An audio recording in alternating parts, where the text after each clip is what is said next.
তোমার টার্গেট থাকে বুয়েট মেডিকেল, আসসালামু আলাইকুম এভরিওয়ান, আশা করি আপনারা সকলে অনেক অনেক ভালো আছেন।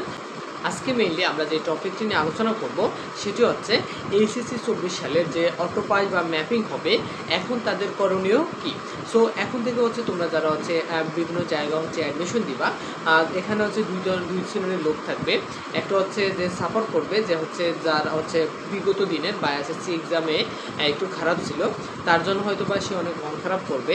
সো আমরা এইটুকু বলতে চাই যে তুমি মন খারাপ করার কিছু নাই, বিকজ তোমার অলরেডি 7টা এক্সাম হয়েছে, আর ওই এক্সামে তোমার হচ্ছে কি ওই তোমার যে যা পাবা সে অনুসারে রেজাল্ট দিবে।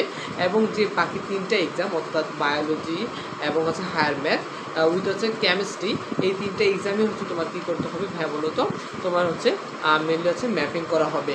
সো আহামরি অত বেশি একটা পরিবর্তন হবে বলে মনে হয় না, তারপরেও তোমাদের জন্য একটু দুঃখ লাগে। তবে তোমরা যেটা করতে পারো, যদি তোমার টার্গেট থাকে বুয়েট মেডিকেল, তাহলে তুমি যেটা করতে পারো, তুমি হয়তো হাতে একটা অপশন রাখতে পারো, অর্থাৎ ভার্সিটি স্ট্যান্ডার্ড পড়াশোনা করতে পারো, তুমি ওইটাও করবা। তো রেজাল্ট যদি মাশাআল্লাহ ভালো আসে তাহলে তো কোনো প্রবলেমই নাই।